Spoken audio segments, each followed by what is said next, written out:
Welcome to the deep dive. You've brought us this fascinating stack of source material excerpts from ancient Rig Veda hymns, and we're going to dive deep together to figure out what's really going on here. hmm What can these ancient verses tell us, about the relationship between humans and the divine thousands of years ago? Exactly. Our mission for this deep dive is to cut through the layers and really extract the core insights. Right. We want to understand the nature of the deities, mentioned figures like the Asvins, Indra, Agni, Dawn, and the Videvas. Okay.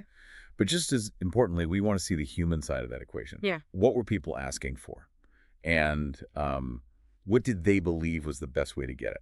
Okay, let's unpack this then. The source material gives us glimpses into a world where the divine felt, well, very present, actively involved in daily life. Definitely. It shows us not just who they worship, but why. So let's start with the Asvins. The hymns seem to portray them as benevolent helpers right from the jump. They really do. What immediately struck me is their consistent role as rescuers and restorers. Rescuers. Yeah, the source lists quite a range of their interventions, depicting them almost like, divine saviors. It's an impressive list. We hear about them saving Rapa from tyranny, Mm-hmm. quenching a fiery pit for Atri, The fiery pit, right? and even making a cow scream milk again for Sayu. Simple practical stuff, too. Absolutely. And they're explicitly called doers of marvels, skillful workers. Skillful workers. Yeah, they restored Vandana, who was apparently worn out like an old car, Only an old car. and brought a sage back to life from the earth. Yeah. These aren't just abstract concepts. Yeah. These are concrete acts of healing and rescue from, immediate danger or decay. And then there are those really unique examples like helping someone abandoned by their father, Mm-hmm. providing help rich with the light of heaven, and that wild detail about drawing the spirit of Didhak into themselves and having a horse's head speak. That last one is fascinating, isn't it? It really is. It suggests their connection isn't just to physical healing, but perhaps also to the restoration or transmission of knowledge, even in these unexpected ways. Okay. And equipping Padu with that invincible white horse, comparing it to Indra's power, they're clearly associated with providing the means for success and victory, too. So seeing them characterized this way as healers, rescuers, providers of means, Mhm. what does the source tell us people actually ask the Asvins for in their hymns? Well, it makes sense that the requests mirror their perceived abilities, right? Yeah. People approach them acknowledging their unique wisdom, none beside who knoweth odd, and asking for the right means of worship for their prayers to be accepted. And they seek very direct forms of protection, salvation from what is stronger, fiercer than ourselves. Right, Protection from the wicked wolf. Very real threats. absolutely. But it's not just about safety. The requests strongly focus on material well-being. Yeah. Things like wealth, ample wealth, being prepared for opulence with strengthening food, and securing food that floweth from our cows. So very practical, tangible prosperity. Exactly. This connection between divine intervention and tangible prosperity is a key thread you see running through this. There's even that intriguing line about obtaining the horseless car of Asvins, described as rich in sacrifice and scorning slumber, and the rich who enjoyeth not. What's that about?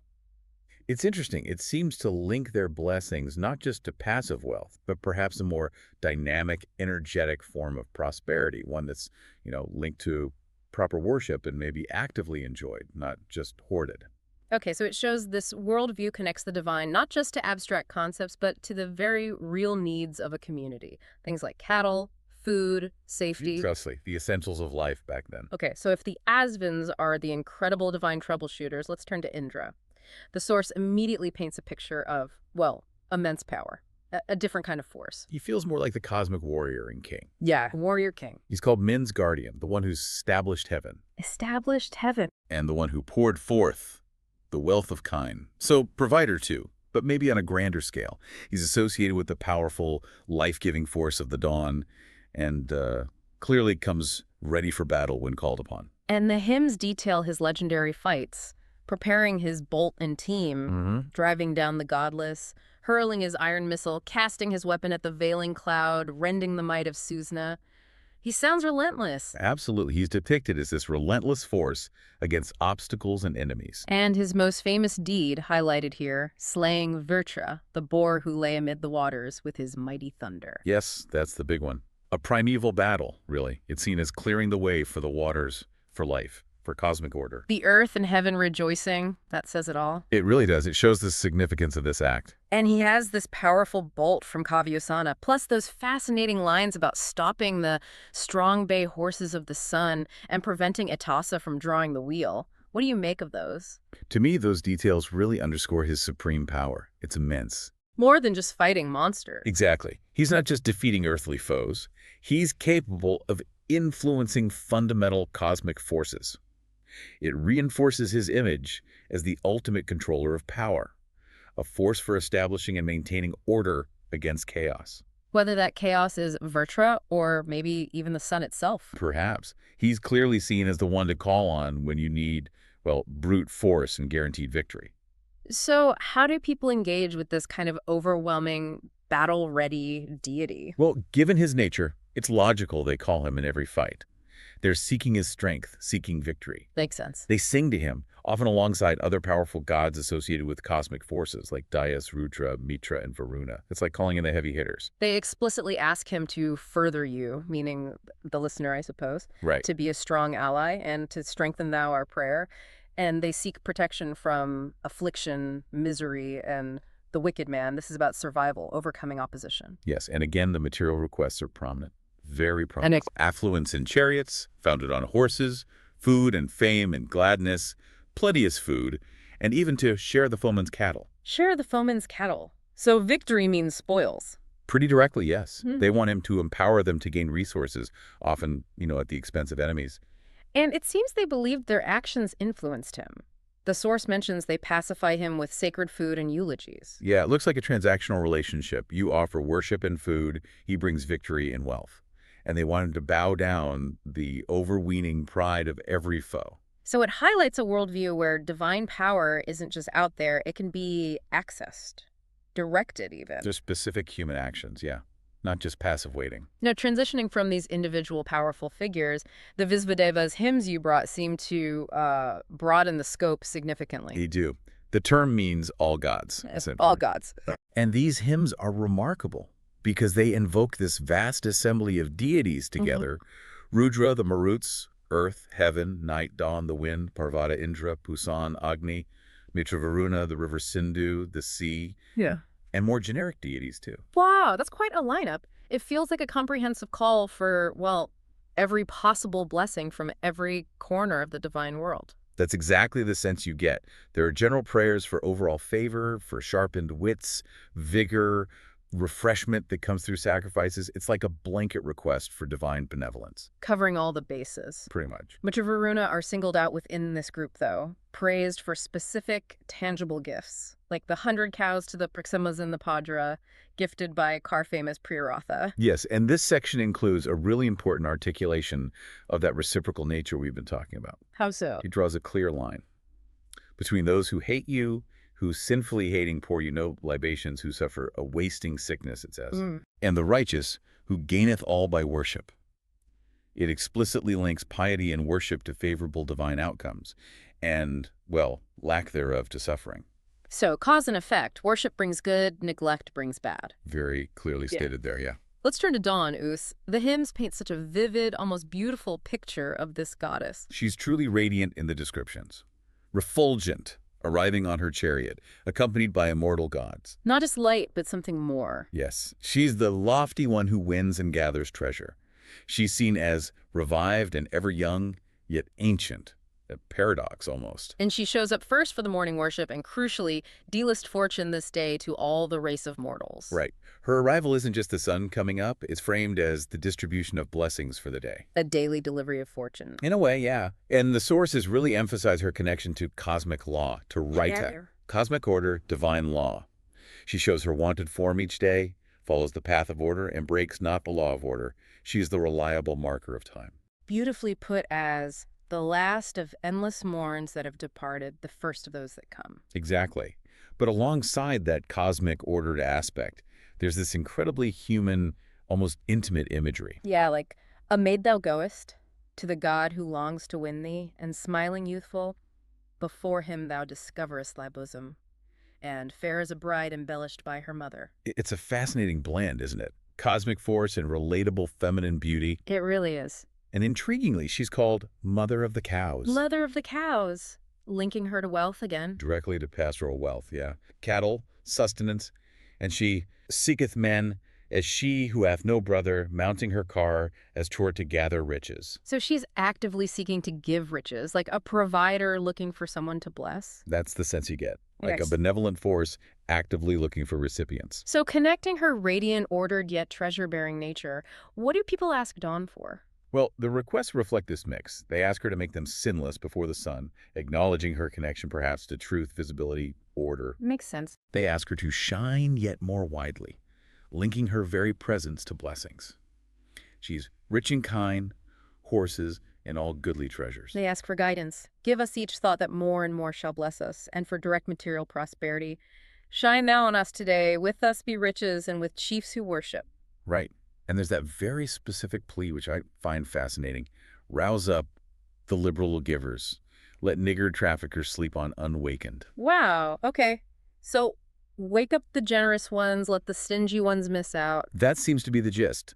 They ask Dawn to actively favor those who are generous with their wealth and worship, and implicitly to keep the ungenerous from prospering. So her power is linked to the social and religious order, reinforcing generosity. It seems so, yeah. Okay, Agni, the god of fire, another central figure, but the sources describe him in slightly different terms, maybe. Agni is unique. He's both this cosmic power and yet intimately present in human life, right there in the hearth, in the sacrifice. Well, he's primarily the herald, the priest most skilled, the one who knows all, the Lord of fair rights. He is the essential intermediary. The messenger. The messenger, the connection, the one by whose mouth all these immortals come to gain their food of life.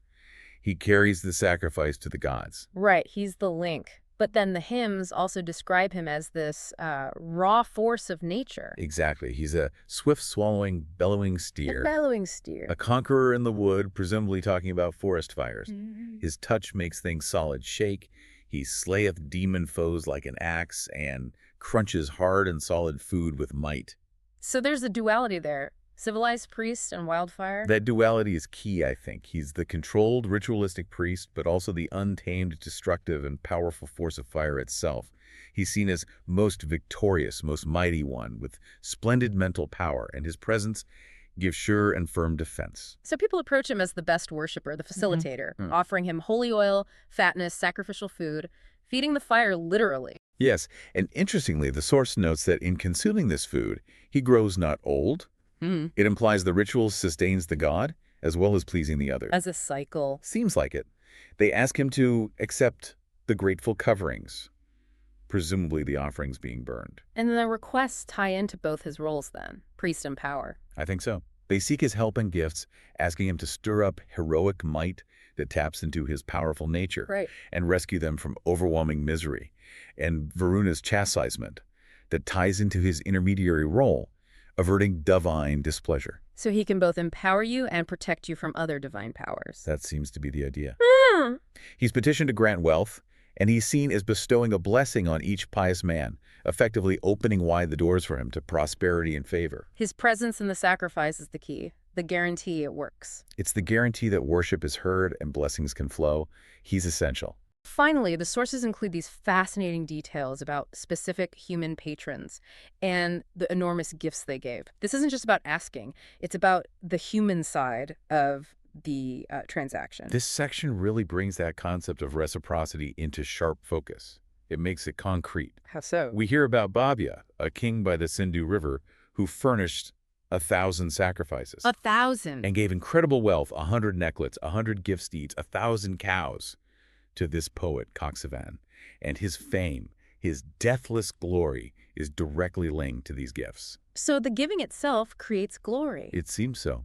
And Svanaya, mentioned in other hymns, giving treasure early, 10 chariots with mares, and 60,000 kine, again to Koksavan. 60,000 kine, that's staggering. It's an almost unbelievable amount of wealth, and the hymns leave no ambiguity about the purpose and outcome of this kind of material generosity, being liberal in giving.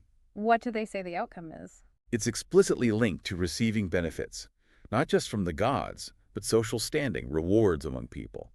The giver gains riches, offspring, vital power, fame. Wow. And remarkably, even mention of immortality and prolonged life. Immortality. Through giving. or at least prolonged life, extended influence. It's powerful stuff. And it's held in stark contrast to the niggard, the stingy person. Right, Dawn was asked to let them sleep. Exactly. And here, the niggard is subject to affliction. So this section isn't just an anecdote about some rich guys. No, it feels like a core principle of this worldview. It clearly teaches that material generosity, particularly in the context of supporting poets, priests, sacrifices the whole religious infrastructure, is a virtuous act that is believed to bring concrete, often material, rewards in this life and potentially extend one's influence or even life beyond it. It's a powerful incentive built right into the religious and social fabric. Wow. Okay. So pulling all this together then, what does this deep dive into these hymns really reveal about the ancient Rig Vedic world and its relationship with the divine? Well, I think it paints a picture of a highly interactive and, frankly, transactional relationship. Transactional. Yeah. Humans aren't just passively praying. They're actively engaging with multiple powerful divine beings, each with their own specific domain rescue, battle, cosmic order, daily blessings, facilitating ritual. A whole pantheon of specialists almost. You could see it that way. And the requests are incredibly tangible. Yeah, wealth and cattle, horses, chariots, food, protection from wolves and enemies, victory, healing, long life. Exactly. These are the core concerns of survival and prosperity in that society. Very practical. And the hymns strongly emphasize that this interaction isn't one-sided. Human actions matter. Yes, especially proper worship, sacrifice, praising the gods, and crucially, being generous with material wealth. These are seen as essential catalysts. They influence the divine willingness to grant favors. It really feels like a system built on reciprocity. Give to get, in a way. In a simplified sense, perhaps, yeah. Give worship, give offerings, give wealth, and expect divine help and prosperity in return. And the imagery they use is just incredible, sometimes jarringly specific gods restoring old chariots like mechanics. Yes. Speaking through animal heads, stopping the sun, acting as bellowing fire steers. It brings these ancient figures vividly to life, doesn't it? It certainly does. It shows us a worldview where the cosmic forces and the mundane aspects of life, the health of your cows, the success of your harvest, victory in a skirmish, were deeply interconnected. Linked through the power of the gods. And the perceived efficacy of human ritual and generous action. So we've taken a deep dive into these ancient hymns, exploring the powers of the Asvins, Indra, Agni, Dawn, the Visvadevas, and the specific ways humans sought their favor through worship and generosity. We've seen a world where divine help was sought for everything from recovering lost livestock to winning battles and gaining long life. Very grounded concerns. It gives you a unique perspective on the very practical, often material concerns and the reciprocal beliefs that shaped that ancient time. This raises an important question, I think, for you to ponder. If this ancient perspective saw tangible offerings and active generosity as direct ways to influence powerful forces for concrete, often material gains, right?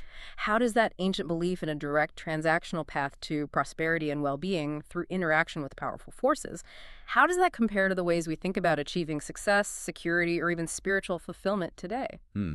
That's definitely something to mull over after this deep dive.